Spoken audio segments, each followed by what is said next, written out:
Guys, আসসালামু আলাইকুম। তো এখন তোমরা সবাই জানো রমজান মাস।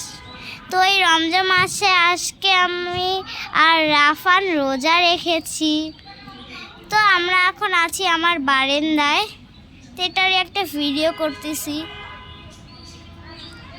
দেখো কত সুন্দর সুন্দর ফুল ফুটেছে। তো রাফানও আছে। রাফানও কি করতেছে, মনে হয় খেলছে, জানি না কি করছে। দেখো গাছগুলা, অনেক গাছ।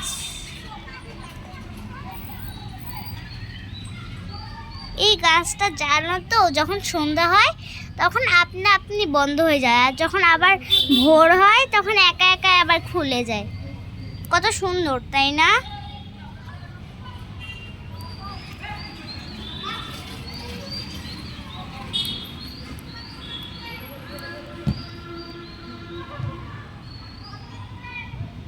তো আমি এখানেই ভিডিওটা শেষ করছি। তো টাটা, আল্লাহ হাফেজ, বাই।